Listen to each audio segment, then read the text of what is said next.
아, 내가 지금 한글로 감사편지 쓰고 있네. 지금 여러분들이 앉아있는 이 공간, 모든 시간을 다 바치면서 누군가가 꿈꿔왔던 세상 마음껏 누리고 있다는 거예요.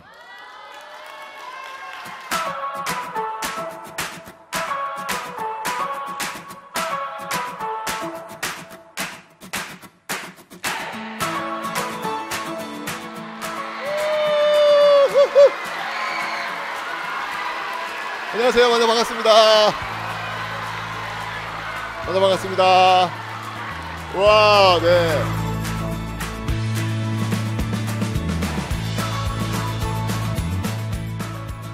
오늘 온라인에서 만나를 저를 오늘 이렇게 오프라인에서 직접 가까이서 보는 겁니다. 그죠? 네. 그래서 그런 한국사 능력검정 시험을 준비할 때 제가 강의를 찍어가지고 올리는 그런 역할들이 제 본업이고요. 그 외에도 뭐 한국사 교과서라든지 또 대중작가로서 활동들을 하고 있습니다. 오늘 어쨌거나 여러분들 이 별가람중학교에서 이렇게 인연 맺게 되어서 너무너무 반갑고요. 오늘 한번 재미있는 역사 이야기를 한번 좀 나눠볼까 합니다. 오늘의 주제는 감사합니다라는 주제인데, 여러분들 지금 제가 방금 들었어요. 감사하는 사람이 누구냐 했더니 아까 누가 제 스스로에게 감사합니다라고. 네, 아주 용감하게. 멋있어요. 네, 좋습니다. 지금 여러분들이 이야기하는 감사합니다의 어떤 그 주체는 일반적으로 옆에 있는 사람들, 나와 함께 관계를 맺고 있는 사람들, 그 사람들에 대한 어떤 감사가 아닐까라는 그런 생각이 들거든요. 근데 저는 역사를 하는 사람이잖아요. 그죠? 여러분들이 감사하다라고 하는 것은 어찌 본다면 수평적 시간 속에서 여러분과 함께 시간을 함께 공유하고 있는 사람들 중에서 여러분들이 감사하다라는 이야기, 그런 생각을 할 수 있을 텐데, 저는 역사하는 사람이니까 수평적 시간이 아니라 수직적 시간 속에서 여러분들이 어떤 모습의 감사를 가져야 될지 그 이야기를 좀 여러분과 나눠볼까 합니다. 여러분들, 저는요 오늘 한 40분 정도 짧게 여러분들한테 역사 이야기를 할 텐데, 제가 드리는 이야기를 들으시고 누군가는 어떤 영감을 받으시고 삶에 있어서 도움이 된다면 오늘 이 시간은 굉장히 의미 있는 시간이 되겠죠? 오케이, 좋습니다. 한번 귀 쫑긋하시고요, 한번 좀 잘 들어보시기 바랍니다. 우리 첫 번째 주제의 이야기를 한번 풀어볼 텐데요, 여러분들한테 소개시킬 사람은요 바로 이 사람입니다. 여러분들, 역사는요 많은 사람들이 착각을 해. 막 사실들을 막 암기해가지고 시험 문제를 푸는 그런 과목이 역사라고 생각하는데요, 그건 역사가 아니고요. 역사는 사람을 만나는 인문학이에요. 사람을 만나면서 그 사람을 통해 가지고 내가 어떻게 살 것인지 고민하는 지점이 형성될 때 우리는 비록 역사를 배웠다라고 이야기를 하는 거거든요. 여러분들, 제가 쉽게 말씀드릴게요. 역사를 왜 배우냐고요? 간단해요. 여러분들이 좀 더 행복해지기 위해서예요. 왜냐하면 여러분들은 지금 핸드폰 딱 열자마자 여러분들은 끊임없이 여러분들은 비교질 당합니다. 핸드폰을 열어도 비교질, 학교 와서도 비교질, 끊임없이 비교를 당하면서 여러분들은 나는 왜 저걸 갖지 못하지? 나는 왜 저걸 못하지? 나는 왜 이것밖에 안 되지? 라고 하면서 스스로 상처받고요, 자괴감을 느끼고 있죠. 여러분들이 흔들리지 않고 여러분들의 어떤 색깔을 가지고 여러분들 스스로 믿고 뚜벅뚜벅 여러분들의 색깔을 만들어갈 수 있는 힘을 줄 수 있는 것, 저는 그게 역사라고 생각하고요, 역사 속에서 그 사람들을 만나야 되는 이유가 바로 이런 데서 나오는 게 아닐까라는 그런 생각이 듭니다. 그래서 오늘 사람을 만나는 인문학으로서의 역사, 그저 사실들을 암기해서 시험 문제를 푸는 그런 과목이 아니라 사람을 만나는 인문학으로서의 역사 이야기를 한번 해볼 텐데요. 첫 번째 만나실 분, 그분은요, 이분을 한번 좀 제가 소개를 한번 시켜볼까 합니다. 자, 이분입니다. 첫 번째 분은요, 알 거예요, 여러분들이.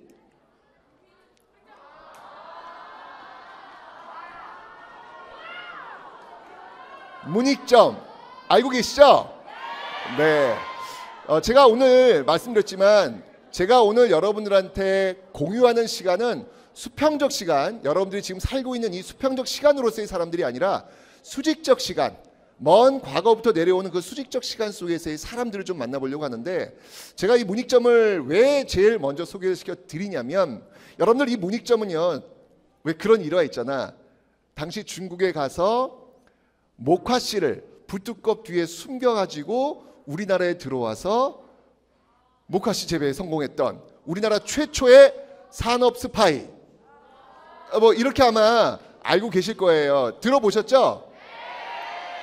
네, 그거 뻥이에요. 네, 그런 적 없어요. 네, 그 재밌는 이야기로만 생각하세요. 사실은 그렇지는 않습니다. 네, 목화씨가 뭐 그 당시 뭐 국경을 넘어가면 안 되는 그런 금지 품목은 아니었거든요. 중요한 건 국경을 넘어가더라도 우리나라에서 재배될 수 있는 그런 환경이 아니었기 때문에 그 중국의 목화씨가 우리나라에서 제대로 정착되지 않았던 것뿐입니다. 어쨌건 이 문익점이라는 분이 중국에서 목화씨를 가져왔어요.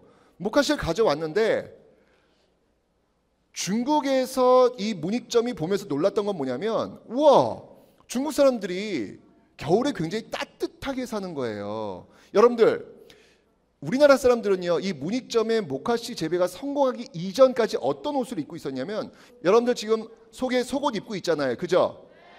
안 입고 있는 사람은 없겠지. 네, 그 속옷 택을 한번 열어보면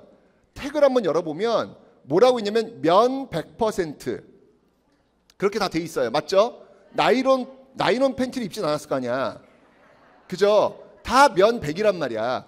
그 면 100%의 출발이 바로 이분이에요. 왜냐하면 그 이전까지는 어떤 옷을 입었냐면, 일반 사람들은 한복의 어떤 개념보다는 그 한복을 뭘로 지어서 입었냐면, 일반 백성들은요, 삼배 옷을 입었어요. 삼배 옷. 삼배가 뭐냐면 그 식물이에요.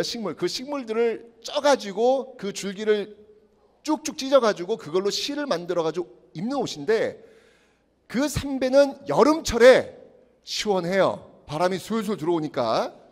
그런데 겨울에는 어떻게 될까요? 엄청 추워요. 정말 엄청 추워요. 여러분들 겨울을 한번 떠올려 보세요. 그 추운 날씨에 여러분들 꽁꽁 감싸줄 옷을 입고 다닐 텐데, 옛날 문익점 그 이전까지만 해도 많은 백성들은 바람이 숭숭 들어오는 그 삼배 옷을 입고 있었다는 거예요. 그리고 이 삼배의 특징 중에 하나는 뭐냐면, 부드럽지가 않고 굉장히 거칠어요. 자, 뭐 여러분들 여학생들 같은 경우에는 생리대 쓰잖아요. 그죠? 옛날 이 문익점 이전 시대의 여성들의 생리대는 뭘로 만들었냐면 삼배로 만들었어요. 그러니까 얼마나 불편하고 거칠었겠어요. 그죠? 자, 그런데 이 문익점이 겨울철에 좀 따뜻하게 입고 좀 이렇게 부드럽게 좀 몸을 감싸주는 이런 목화씨를 갖고 우리도 한번 옷을 만들면 좋겠다 라고 해서 중국에서 목화씨를 가져와가지고 재배를 했어. 그런데 결과는 망했어요. 다 죽었어요. 왜냐면 이 목화라고 하는 거는요, 일반적으로 좀 따뜻한 지역에서 재배가 되는 건데 모르잖아요. 결국은 다 실패했는데, 그때 자신의 장인에게 주었던 씨, 그 씨에서 한 그루가 겨우겨우 재배에 성공을 하게 됩니다. 거기에 성공하면서 한 10년 동안 그 목화 재배가 점점 확산이 돼요. 그럼 여러분들 뭐가 나오냐면, 그 목화에서 솜이 나와요. 솜이 나오는데, 자, 문제는 목화 재배에 성공했는데 그 솜을 이렇게 뽑으면 그 안에 뭐가 있냐면 씨앗이 있어요. 그 씨앗을 제거를 해야 옷감을 만들 수 있거든요. 근데 그걸 또 어떻게 될지 모르는 거야. 재배는 성공했는데 그 씨앗을 어떻게 제거해야 되는지를 모르는 거예요. 그래서 중국에서 오는 사람들이 있으면 항상 부둣가에 가서 기다려요. 혹시 이 씨앗을 제거하는 방법들을 아는 사람이 오지 않을까 계속 기다렸다가 중국 사람 오면은 물어보고, 모른다면 어쩔 수 없지만 안다면 좀 배우고, 그런 과정을 통해서 드디어 씨앗을 제거하는 기계를 발명해냅니다. 바로 이겁니다. 요 씨앗라는 건데요. 요게 씨앗라는 건데, 여기다가 그 솜 있잖아요. 솜을 이렇게 집어 넣으면, 자 보세요.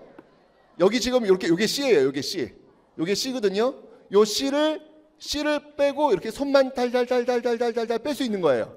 빼면은 그 다음에는 이제 솜이 나올 거 아니에요. 그럼 그 솜을 갖고 뭘 해야 될까요? 바로 실을 만들어야 될 거 아니에요.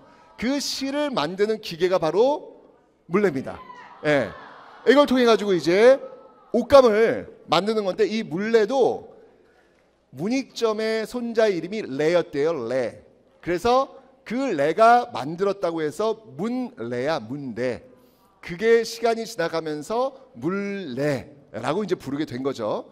어쨌건 이 문익점의 어떤 재배와 이 기계들에 의해서 완전 종합 선물 세트를 만들어 준 거예요. 많은 사람들한테 어떻게 재배해야 되는지도 알려주고, 재배에 나온 그 솜, 그 면을 어떻게 해서 실로 만들어서 옷감을 만들어야 되는지도 알려준 거죠. 완벽하게 하나의 패키지를 만들어서 많은 백성들한테 전파했던 그 인물이 바로 문익점이에요. 여러분들, 사실 이 정도면 지금 같으면 돈 벌어야죠. 그죠? 이거는 어마어마한 돈벌이 아니겠습니까? 그렇잖아요. 이거 특허내가지고 엄청나게 돈을 벌 수 있는 그런 요소가 분명히 있음에도 불구하고 문익점은요, 전혀 여기서 어떤 돈을 벌어야 되겠다는 생각보다는 어떻게든 많은 사람들이 면으로 된 옷들을 입고 겨울을 좀 따뜻하게 날 수 있을까, 이러면서 그때부터 전국적으로 확산되어 가지고 그게 지금까지 내려오고 있는 겁니다.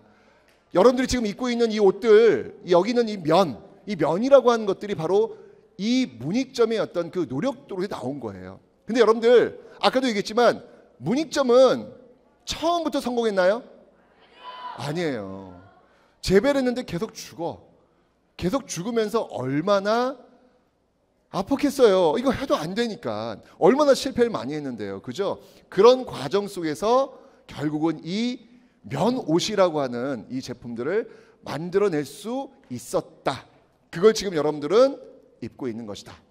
자, 그래가지고 여러분들, 이 문익점이잖아요. 나중에 죽고 나서 세종때가 되면 영의정으로 추승되는, 그런 어떤 영광까지도 가지게 됩니다. 그만큼 조선시대 때 이 문익점의 공은 컸다라는 건데, 바로 그 세종의 이야기도 한번 해보도록 하겠습니다. 여러분들, 이 세종 같은 경우에는요, 제일 좋아하는 게 뭐였냐면 책 읽는 걸 그렇게 좋아했대요. 책 읽는 거 좋아하고, 그 다음에 또 좋아하는 게 뭐였냐면 고기. 어떤 고기? 소고기를 그렇게 좋아했대요. 여러분들, 그 세종실록을 이렇게 읽다 보면 세종은 화를 잘 안 내요. 읽다 보면 화를 잘 안 내고요, 굉장히 성격 자체가 굉장히 유순하신 분이에요. 그런데 세종이 화를 좀 낼 때가 있어요. 약간 삐쳤구나, 이게 느껴져요. 글을 읽다 보면. 그때가 언제냐면 밥상에 고기가 안 올라올 때. 실록에 보면 이런 말이 나와요.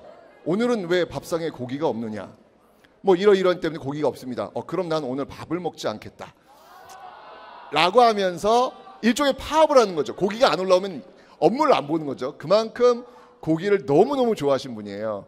그런데 이 세종이 싫어하는 게 하나 있어요. 싫어하는 거, 너무 이걸 싫어해.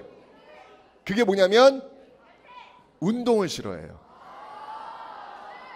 움직이지 않아요. 세종은 절대 움직이지 않아요. 그래서 그 아버지가 누구예요? 세종의 아버지가 태종 이방원이 계속 얘기해요. 야, 너 이렇게 움직이지 않으면 안 된다. 좀 움직여라. 운동 좀 하고 몸 좀 말도 좀 타고 좀 그래라 라고 이야기를 하지만 세종은 움직이지 않습니다. 결국 나중에 세종이 돌아가신 그 병명이 성인병이잖아요. 성인병. 움직이지 않다 보니까 나온 거잖아요. 여러분들, 자 봐봐. 책만 보세요. 고기만 드세요. 움직이지 않으세요. 그럼 몸이 어떻게 될까?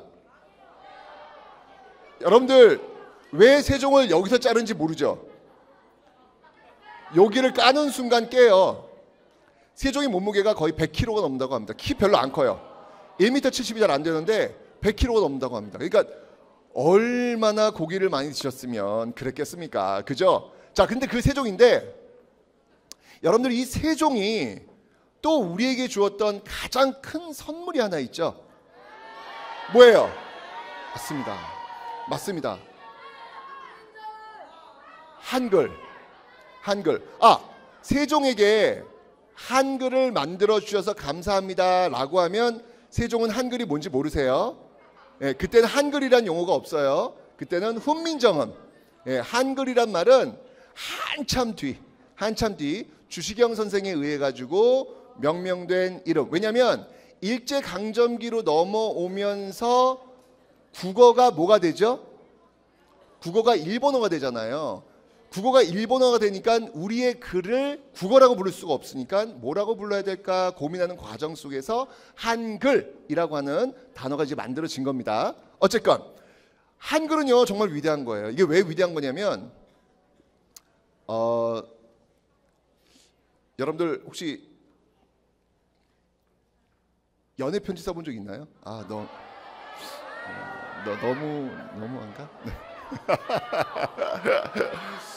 제가 참고로 말씀드린다면 제가 고등학교 때 너무나도 좋아하는 옆집 여학생이 있었어요.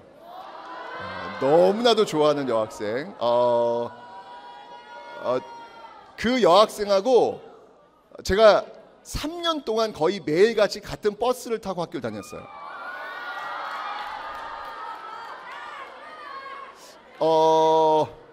그런데 왜 그게 가능했냐면 제가 이렇게 있다가 항상 아침마다 제가 그 여학생을 기다렸거든요. 그래서 여학생이 지나가면 저도 빠르게 가방을 메고 나와가지고 그 여학생과 같은 버스를 타고 다녔던 그런 기억이 나는데 3년 동안 같이 다녔는데 한 번도 말을 걸어보지 못했어요. 예. 그래서 아직도 이름을 몰라요. 예, 아직도. 어쨌건 간에 저한테는 너무 후회되는 그런 짝사랑이었는데 여러분들 제가 그래서 얘기할게요. 항상 여러분들 잊지 마. 아니면 말고야. 아니면 말고. 예, 이게 좋아하는 사람이 있으면 고백을 하세요. 나처럼 나중에 후회하지 말고. 아셨죠? 아니면 말고야. 예, 그 순간에 망신당해도 괜찮아. 아니면 말고야. 어쨌건 조선시대도 역시 마찬가지예요. 조선 궁궐에 궁녀가 있었어요. 궁녀가 있었는데 궁궐에 사는 여성이 있었는데 이 여성이 궁궐에 들어온 한 심부름꾼 남자에 반해버려요. 너무 그 남자가 너무 멋있는 거야. 너무너무 근사한 거야. 자, 그러면 그 여성이 그 남성에게 나 너 좋아해 라고 전달을 해야 될 거 아니에요. 그런데 그냥 딱 내 앞을 지나가는데 딱 붙잡고 저기요, 나 당신 좋아해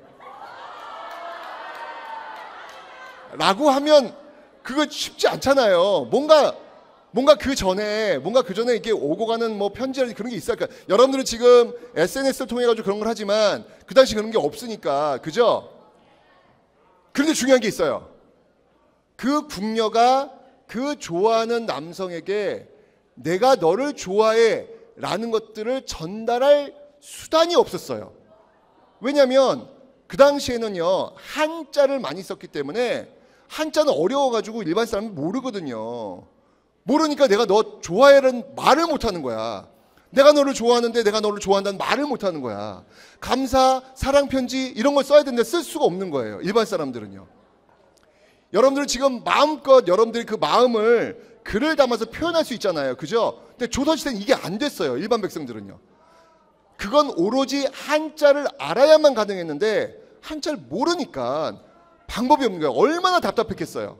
얼마나 답답해. 맨날 올 때마다 나 저기 어떻게 지나간다. 어떻게 이러면 이거 애만 타는 거야. 그런데 그 남자가 너무 보고 싶어가지고 결국은요 그 궁궐에 한글을 쓸 수 있는 선배가 있었어요. 선배가. 그래가지고 그 선배한테 가서 내가 저 남자를 너무 좋아하는데 내 마음을 좀 글로 좀 담아주세요 라고 해서 한글로 연애 편지를 쓰기 시작해요.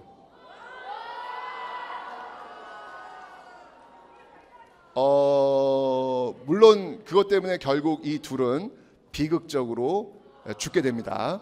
네. 왜냐하면 궁궐 안에 있는 여성들은 절대 외간 남자와는 소통하면 안 되거든요. 그거는 임금만 바라봐야 되는데 그걸 못한 거죠. 이게 언제 기록이냐면 중종 때 기록이에요. 중종 때. 그러니까 중종 때 한글이 있었기 때문에 그 한글을 통해 가지고 사랑 고백을 할 수 있다라고 하는 것. 이게 무슨 말이냐면 일반 백성들에게 한자 대신 한글이 만들어지면서 내가 갖고 있는 감정의 표현을 전달할 수 있는 수단이 생겼다는 거예요. 여러분들은 이게 지금 일상일런지 모르겠지만 지금의 이 일상을 만들기 위해서 얼마나 많은 사람들이 노력했는지를 여러분들이 안다라면 아, 내가 지금 한글로 감사편지 쓰고 있네. 그것조차도 누군가가 꿈꿔왔던 세상, 그 세상을 지금 여러분들이 마음껏 누리고 있다는 거예요.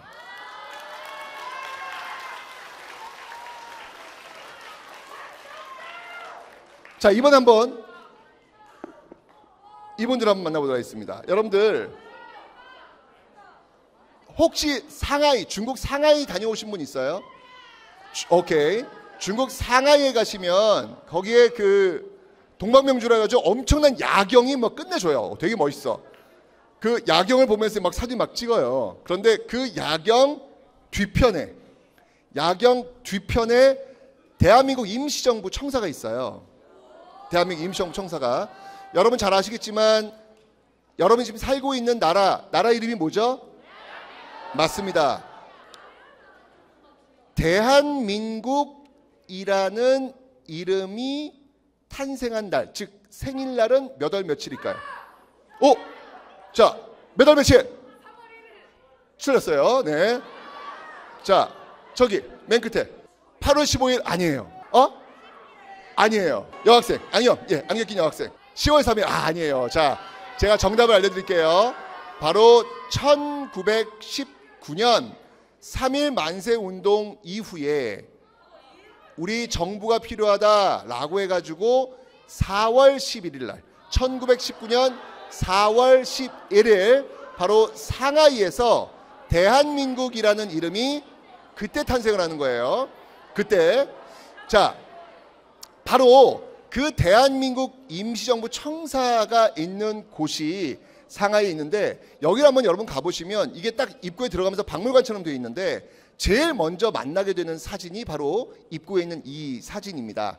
이 사진인데 여기 뭐 가운데 여러분들 보시면 알겠지만 이분은 도산 안창호 선생님이세요. 근데 제가 이 사진을 보면서 제일 잘생기신 분이 이렇게 눈에 또 꽂히더라고요. 제가 꽂혔던 분은 어떤 분이냐면 이분이 너무 잘생기시지 않았나요? 그죠? 네. 그래서 여기 보면 알겠지만 맨 위에 지금 대한민국 임시정부 국무원, 그러니까 정부에서 그 국무회의가 열렸나 봐요. 언제 열렸냐면 대한민국 원년이니까 1919년이에요. 1919년 10월 11일 날 이제 열면서 회의를 하면서 사진을 찍은 것 같은데 이분이 너무 잘생기신 거예요. 그래서 와, 야, 얼굴 참 훤하다 라고 대한민국 임시정부 박물관을 들어가서 구경을 하고 한 바퀴를 돌고 맨 마지막에 나오는 그 2층으로 올라가서 맨 마지막에 계단 내려오면 끝인데 내려올 때 이게 이제 입구에 있어요. 입구에 있고 맨 마지막 출구에 내려올 때 맨 마지막에 볼 수 있는 사진이 뭐냐면 이 사진이에요. 아마 여러분들 아마 교과서에도 아마 봤을 사진인데 이 사진은 뭐냐면 1945년 8월 15일 우리가 광복되고 나서 광복됐으니까 이제 대한민국 임시정부에 있었던 분들이 귀국을 해야 될 거 아니에요. 우리나라에 귀국하기 전 마지막 사진. 예, 마지막 충칭에서 찍은 마지막 사진인데 제가 이걸 이제 딱 보고 이제 나오는 거예요. 저 이제 딱 보고 나서 내려와서 계단 내려가면 이제 끝이거든요. 그래서 이제 이렇게 한번 봤죠. 이렇게 보고 이렇게 해서 이제 대한민국 임시정부가 끝이 났구나 라고 해서 내려오려고 하는 그 순간에 가만히 있어봐. 이 사진을 다시 뒤를 돌아보면서 아까 내가 대한민국 임시정부에 처음 들어왔을 때 만났던 그 얼굴이 또 이 출구 쪽에 보이는 거예요. 여러분들 혹시 아까 제가 참 잘생겼네 라고 하는 그분 여기에 서 있거든요. 어딘지 보여요? 보여요? 바로 이분. 그죠?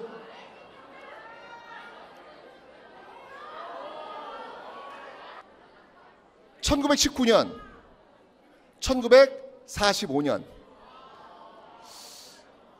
제가 근데 사실은 이 마지막 이 사진을 보고 뭉클했어요. 가슴이 먹먹했어요. 뭐냐면 1919년 독립운동을 하기 위해서 출발했던 한 청춘이 자신의 인생과 젊음을 다 바치면서 1945년 이 계단에 서 있는 이 모습을 볼 때 이 수십 년 동안 얼마나 많은 패배를 하면서 이 순간까지 오게 되었을까?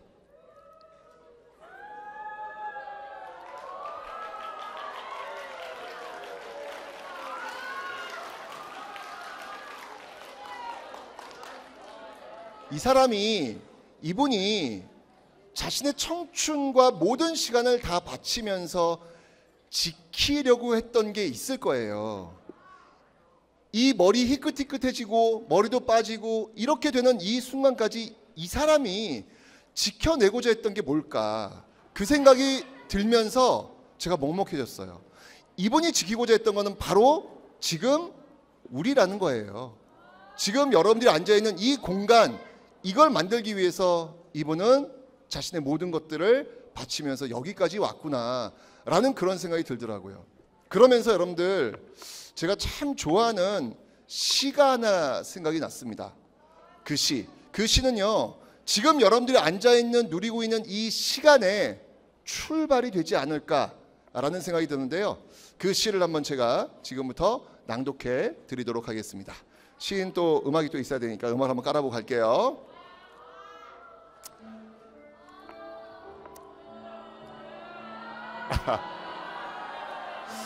자, 한번 생각해 보세요. 여러분들이 지금 누리고 있는 이 시간의 출발이 누구일지를 한번 생각해 보자는 이야기예요. 누구일까? 최초의 그 사람은 금기된 미지의 것을 향해 첫 발을 내디뎌 삶의 영토와 인간의 지경을 넓혀준 최초의 패배자, 그 고독했던 사람은 여러분들은 지금 여러분들이 잘나서 지금 이 공간에 있다고는 생각하지 않았으면 좋겠어요. 여러분 지금 오늘 아침에도 식사하시고 점심에도 식사 한번 하셨을 겁니다. 여러분은 그 수저에 올라와 있는 쌀밥 한 수저를 먹으면서 여러분들은 생존하고 있는 거예요. 그런데 가끔 그런 생각 들지 않으셨나요? 누가 씨앗을 뿌렸으며, 누가 재배를 했으며, 누가 추수를 했으며, 누가 포장을 했으며, 누가 배달을 했으며, 누가 지었으며, 드디어 비로소 여러분 입에 그 쌀 밥 한 수저가 들어오게 된다는 이 사실, 그걸 통해서 여러분들은 지금 살아가고 있는 거예요. 여러분들이 지금 입고 있는 이 옷을 여러분들이 입기 위해서 얼마나 많은 사람들이 재배하면서 실패하고 힘들어했을까. 그리고 여러분들이 지금 여러분의 감정을 표현하기 위해서 그 글 하나, 여러분들은 마음껏 쓰고 있지만 누군가는 이 글을 짓기 위해서 굉장히 힘들었을 겁니다. 여러분들이 지금 살고 있는 이 대한민국이라는 이 나라, 여러분들 지금 식민지에 살고 있지 않잖아요. 여러분들이 마음껏 웃고 떠들면서 여러분 감정을 표현할 수 있는 그 대한민국에 살 수 있는 이 나라를 만들기 위해서 누군가는 자신의 청춘을 다 내놓으면서 살아왔다는 사실. 이 말은 건 뭐냐면 여러분들의 그 시간이 여러분들이 온전히 만든 것들이 아니라 누군가의 최초의 그 패배자들의 그 고독 속에서부터 시작되고 있다는 사실. 결국 여러분들도 마찬가지예요. 여러분들은 지금 여러분 뒤에 오는 사람들, 여러분 뒤에서 그 시대를 기다리고 있는 사람들을 위해서 여러분들은 또 무엇을 할 것인지 고민하고 실천해야 된다는 것. 이게 오늘 제가 이야기했던 그 감사의 내용이 될 것 같아요. 수평적으로 여러분들 주위에 있는 사람들에 대한 감사도 당연히 중요하죠. 하지만 이렇게 역사를 통해서 여러분의 지금의 이 시간과 공간을 만들어내는데 애썼던 그 사람들을 기억하는 것, 이것조차 지금 살아있는 사람들의 예의가 아닐까라는 생각이 들었습니다. 누가 그런 글을 쓰더라고요. 선생님, 한국사 능력검정시험 준비하는데요, 일제강점기 너무 힘들어요. 너무 많은 사람들이 나오고요, 너무 많은 단체가 나와요. 심지어 단체 이름도 비슷해요. 미치겠어요. 외울 게 너무 많다는 거예요. 근데 제가 그때 얘기를 했어요. 만약 일제강점기가 여러분 교과서에 달랑 한 페이지, 두 페이지가 있다면 우리의 역사는 어떤 역사일까? 그 식민지 시대에 한 번의 저항도 하지 않았던 비굴의 역사, 비겁의 역사가 아닐까? 그 시대에 자신의 시간과 자신의 재산과 자신의 청춘을 모두 내놓으면서 지금의 이 시간을 만들려고 했던 그 사람을 기억하는 것, 그건 바로 살아있는 자들의 기본 예의가 아닐까라는 이야기를 했더니 그 친구가 그렇게 댓글 달더라고요. 너무너무 감동을 받았대요. 자기는 정말 시험 문제 풀기 위해서 그 사람들을 외웠는데 내가 지금 살고 있는 이 현재의 시간을 만들기 위한 사람들이었고 단체들이었다는 사실을 알게 된 순간 그가 그렇게 얘기를 하더라고요. 지금부터 내 눈앞에 보여져 있는 그 많은 사람들과 그 많은 단체들을 지금부터 기억해 드리겠다. 외운다는 것이 아니라 기억해 드리겠다. 저는 이게 바로 역사에 대한 감사의 내용이 아닐까라는 그런 생각이 들었습니다. 오늘 여러분들 제가 한 짧은 시간 동안에 역사의 이야기를 했는데요, 여러분들 지금의 이 시간이 그냥 여러분들만이 만드는 시간이 결코 아니라는 거, 이거 하나만 여러분들이 좀 알고 오늘 이 강당을 나간다면 여러분들은 좀 더 이 세상을 바라보는 그 시선이 넓어지지 않을까라는 그런 생각이 들면서 오늘 별가람중학교에서 감사의 역사 이야기 마치도록 하겠습니다. 감사합니다.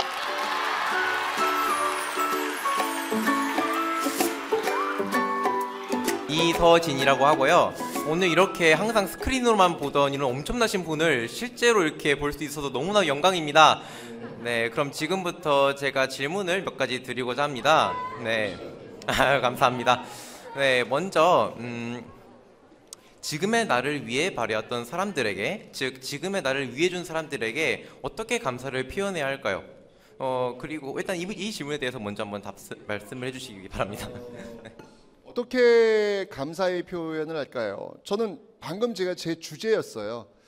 그분들을 잊지 않고 기억하는 것, 이게 가장 중요한 그 감사의 어떤 기본적 출발점이 아닐까라는 생각이 드는 것이죠. 그리고 기억에 그치는 것이 아니라 그분들이 지금 만들고자 했던 세상에 지금 내가 살고 있는 거잖아요. 너무 감사한 일이잖아요. 그렇다면 역시 마찬가지로 내가 그분들을 기억하는 것 이외에 나는 그럼 뒤에 오는 사람들을 위해서 무엇을 할 것인지 고민하고 실천하는 것, 이게 저는 감사의 표현 방법이 아닐까라는 답변을 올리도록 하겠습니다. 와, 그러면 제가 마지막으로 질문을 한 가지만 더 하도록 하겠습니다. 일단 감사에 대한 얘기를 나눠보았는데요. 그렇다면 제가 항상 누군가에게 감사를 전하는 것과 내가 누군가에게 감사를 받는 것, 이 둘 중 어느 것이 더 가치가 있다고 생각을 하시나요? 뭐 저한테 감사함을 받는 거는 좀 민망하고요. 그거는 뭐 기대를 하는 것 자체가 좀 이상한 것 같은데 나는 그냥 내가 감사하는 사람들이 많아지면 자연스럽게 그 사회는 감사하면서 자연스럽게 나한테 감사가 돌아오지 않을까라는 생각이 드는 거예요. 그래서 내가 감사받을 생각보다는 누군가를 기억하고 감사할 수 있는 일, 여기에 좀 더 초점을 맞추면서 살아가야 되지 않을까? 내가 감사를 받고 싶어, 뭐 이러면 좀 이상할 것 같은데. 네. 저는 그렇게 답변 올리겠습니다. 네. 네.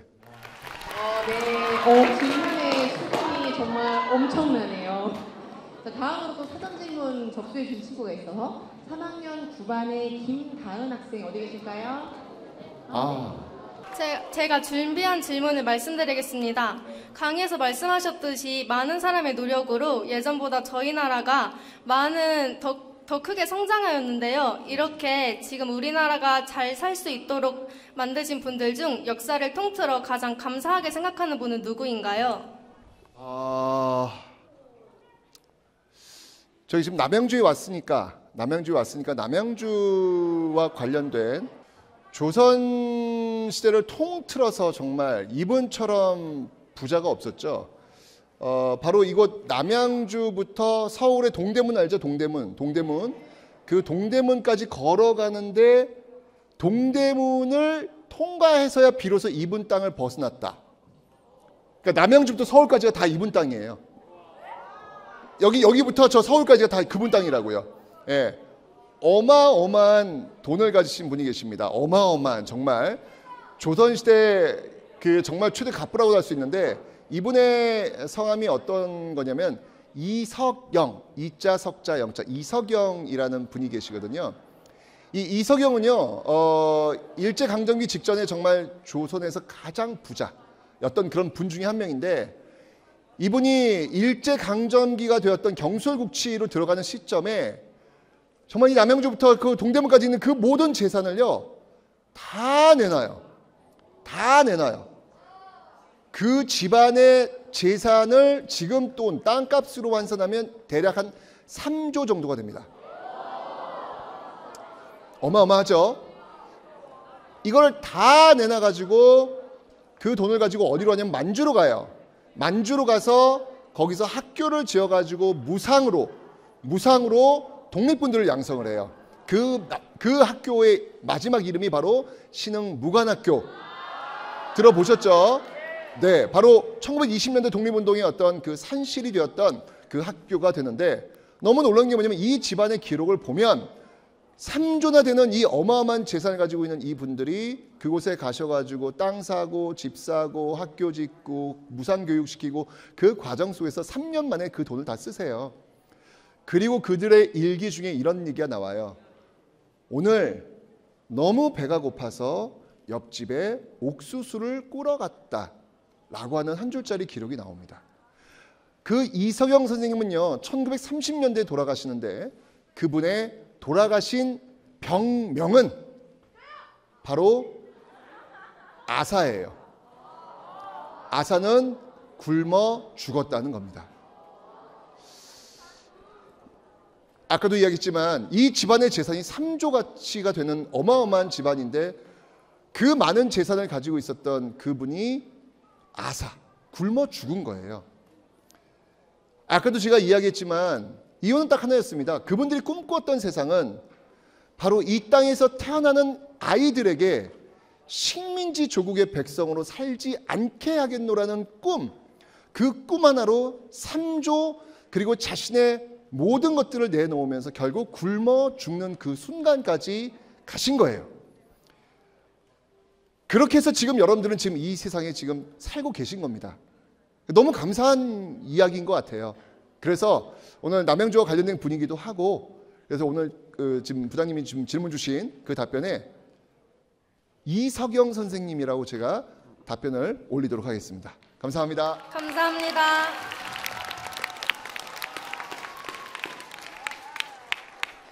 네, 혹시 또 마지막으로 혹시 나 정말 이 질문 해보고 싶다라고 하시는 분 계실까요? 선생님께서 골라주세요. 정말 나 이 질문 하고 싶다. 제일 먼저 손 들었으니까 여기 네.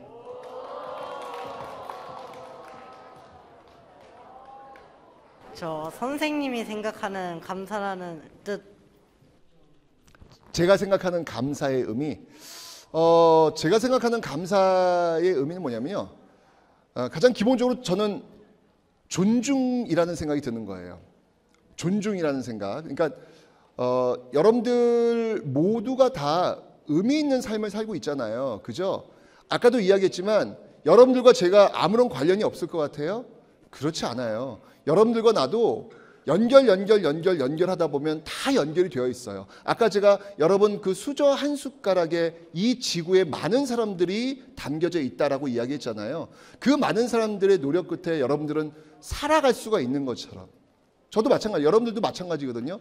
여러분들과 나의 어떤 그런 관계를 잘 연결하다 보면 결국 다 연결되어 있는 그런 관계, 그게 저는 인간이고 그게 저는 사람이라는 생각이 드는 것이죠. 그래서 저는 저를 만나는 여러분 모두를 존중해야 된다는 생각이 드는 거예요. 바로 그 감사는 존중에서부터 시작된다 라고 답변을 올리도록 하겠습니다. 감사합니다.